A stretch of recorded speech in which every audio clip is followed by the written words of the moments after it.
আসসালামু আলাইকুম। আশা করি সবাই ভালো আছেন। আমি আবারও হাজির হলাম নতুন একটি ডিভাইস নিয়ে। আজকে আমি আপনাদের মাঝে আলোচনা করব Vivo V27e। এই ডিভাইসটিতে কী থাকছে এবং কত টাকা প্রাইস ধরা হইছে, বিস্তারিত আলোচনা করব।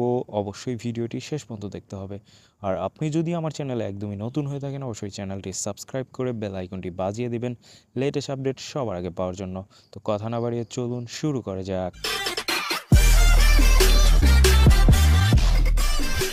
ভিভো V27e একদমই নতুন একটি ডিভাইস।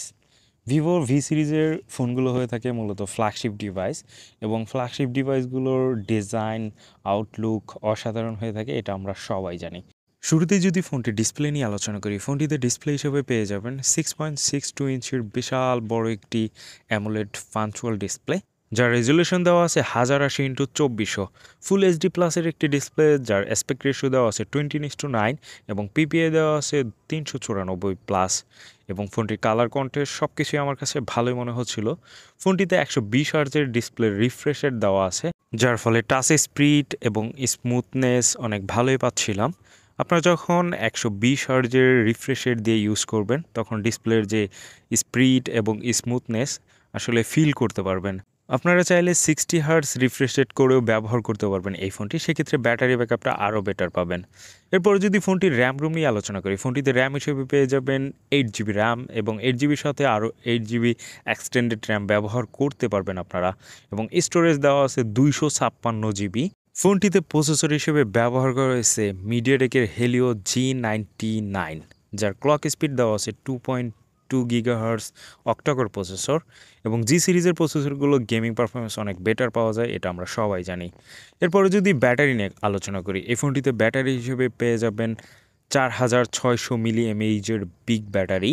এবং ফ্ল্যাগশিপ ডিভাইসে সাধারণত এত ব্যাটারি ভিভো দিয়ে থাকে না, এই ফোনটিতেই তারা এত বেশি ব্যাটারি দিয়ে দিয়েছে ফ্ল্যাগশিপ ডিভাইসে, যার চার্জ তুলতে সময় নেবে মাত্র 50 মিনিট, কারণ 66 ওয়াটের ফ্ল্যাশ চার্জার ব্যবহার করা হয়েছে এই ডিভাইসটিতে। আপনারা খুবই দ্রুত গতিতে চার্জ তুলতে পারবেন এই ডিভাইসটিতে। ফোনটির একদমই নিচের দিকেই দেওয়া আছে হাইব্রিড সিম ট্রে, যেখানে দুইটি সিম ব্যবহার করলে মেমোরি ব্যবহার করতে পারবেন না, এবং একটি মেমোরি ব্যবহার করলে একটি সিম ব্যবহার করতে পারবেন না। আর দেওয়া আছে চার্জিং পোর্ট টাইপ সি এবং স্পিকার, মাউথ স্পিকার। এবং রাইট সাইডে পেয়ে যাবেন ভলিউম আপ ডাউন কি এবং পাওয়ার কি। ফোনটিতে পেয়ে যাবেন 3টি ক্যামেরা, একটি হচ্ছে 64 মেগাপিক্সেলের মেন ক্যামেরা, বাকি দুইটি 2 মেগাপিক্সেল করে।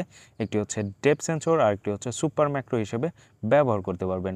এই ফোনটিতে নতুনত্ব পেয়ে যাবেন ওরা লাইট, যা অন্ধকারে দেখতে অসাধারণ লাগতেছিল।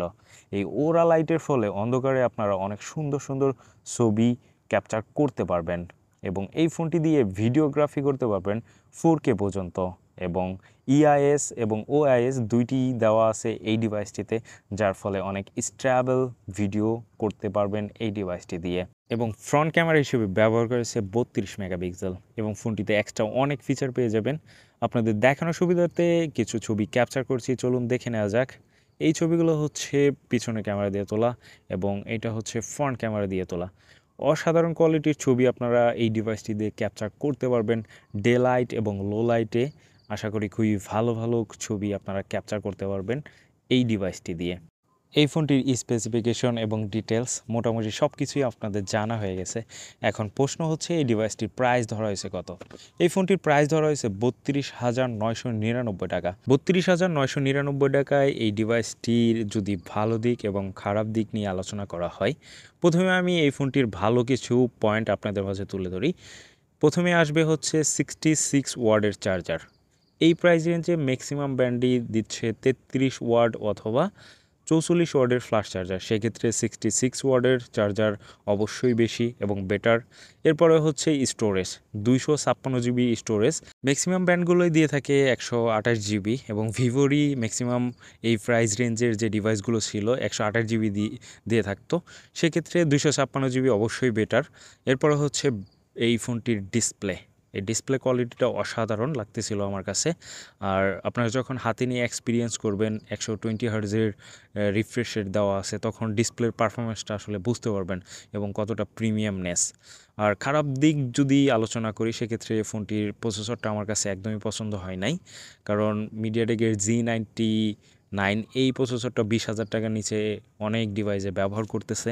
এর থেকে কোয়ালকম স্ন্যাপড্রাগনের 700+ যে কোনো একটা সিরিজের প্রসেসর যদি ব্যবহার করতো অবশ্যই ফোনের পারফরমেন্স এবং গেমিং পারফরমেন্সটা অনেক বেটার পাওয়া যেত এই ডিভাইসটিতে।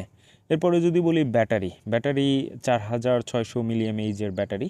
4600 মিলিএমএইচের ব্যাটারি এই কারণেই কম বলতেছি, কারণ 120 হার্জের ডিসপ্লে রিফ্রেশ রেট দিয়ে যখন আপনার ব্যবহার করবেন চার্জ ব্যাকআপটা অনেক দ্রুতই শেষ হয়ে যাবে। সেক্ষেত্রে 60 হার্জের দিয়ে ব্যবহার করলে চার্জ ব্যাকআপটা অনেক বেশি পাবেন। সেক্ষেত্রে 5000 এমএইচের ব্যাটারি যদি এই ফোনটিতে ব্যবহার করতো অবশ্যই চার্জ ব্যাকআপ অনেক ভালো থাকতো। আর 32,999 টাকায় এই ডিভাইসটি কেমন লাগলো আপনাদের অবশ্যই কমেন্ট বক্সে জানিয়ে দিবেন। আর এই ভিডিওটি যদি ভালো লেগে থাকে অবশ্যই একটি লাইক এবং নতুন হয়ে থাকলে অবশ্যই এই চ্যানেলটি সাবস্ক্রাইব করে বেল আইকনটি বাজিয়ে দেবেন। ভিডিওটি শেষ পর্যন্ত দেখার জন্য আপনাকে অসংখ্য ধন্যবাদ।